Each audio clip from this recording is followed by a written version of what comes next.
get your baby to shut up or leave this plane. I won't tell you that again. You hit me. What would you do if you were slapped in public while holding your baby, high above the ground, surrounded by strangers who chose silence over action? And what if the person who did it had no idea that one quiet phone call would end their career before the plane even landed? Before we go further, welcome to Silent Echo Stories. These stories are shared so moments like this are never forgotten. Show your support in your own way and let us know where you're listening from. Every voice matters. Maya Johnson wasn't important to anyone on that plane. At least that's how it looked. She was a young black woman in her early 30s, sitting alone with a baby pressed against her chest. No fancy clothes, no jewelry, no sign of money or power, just tired eyes and slow movements that came from weeks of broken sleep. Her baby, Noah, was 6 months old. Small hands, warm breath, the kind of baby who cried not because he was loud, but because he was overwhelmed. Maya had almost canceled the trip. Flying alone with a baby scared her. She worried about judgment, about stares, about comments, about moments she couldn't control. But this trip mattered. She was flying to meet her husband after months apart. He worked constantly, long days, long nights, meetings that never seemed to end. This flight was supposed to be a small break, a quiet reunion. Maya believed in keeping the peace. She believed that being polite kept you safe, that if you stayed calm, things wouldn't escalate. She had learned that lesson early in life. She boarded the plane early, smiled at the crew, and thanked them. She chose an aisle seat near the front so she could stand if the baby got fussy. She didn't announce who she was married to. She didn't think she needed to. Karen Whitmore had worked as a flight attendant for almost 10 years. For Stack, she liked control. She liked rules. She liked when people listened without question. Karen believed she could read people the moment they stepped on the plane. She believed she could tell who would cause trouble and who wouldn't. When she saw Maya walk in with a baby, she noticed everything she thought mattered. The baby first, then the clothes, then the skin color. Karen told herself it wasn't about race. She told herself it was about order, about comfort, about keeping things calm for other passengers. But her tone changed when she stopped by Maya's row. Her smile was tight, her eyes cold. She had already decided who Maya was. The baby cried.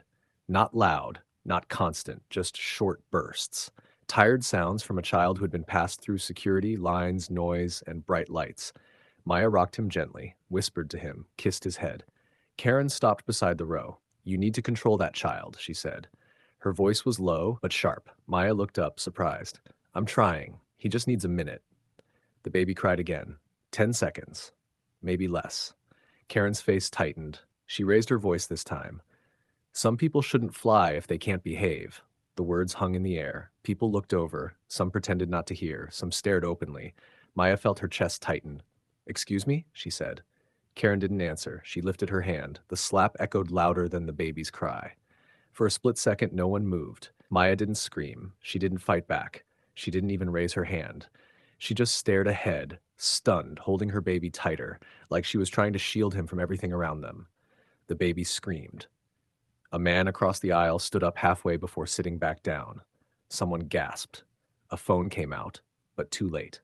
Karen straightened her uniform.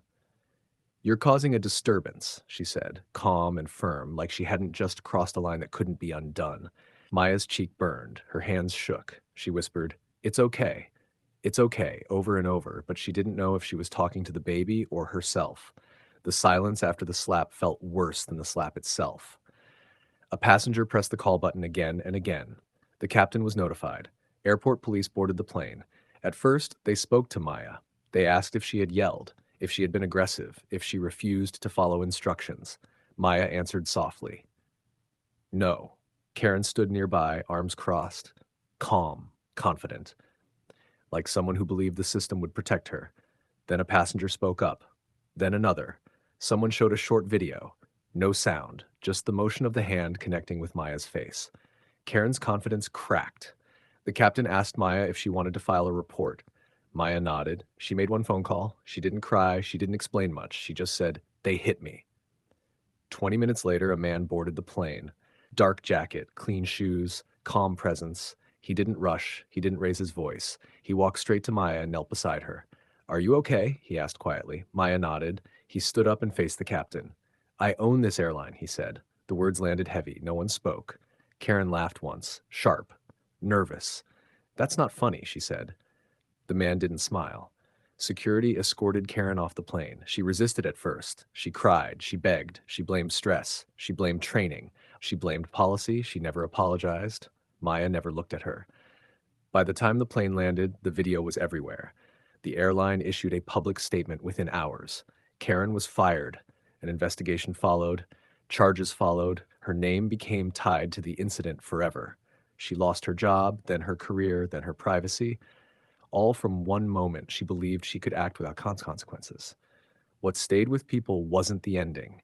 It was the moment after the slap, the pause, the silence, the way no one rushed forward, the way it felt normal until power changed hands. People asked one question over and over. What if Maya's husband hadn't owned the airline? Would justice still have come? That question didn't have a clean answer, but it forced people to look at themselves, at what they accept, at what they excuse, at what they stay silent about. Stories like this don't end when the video stops. They live in conversations, in choices, in moments where silence can either protect or harm. If this story made you think, share your thoughts and let your voice be heard. This is Silent Echo Stories, and some echoes are meant to travel far.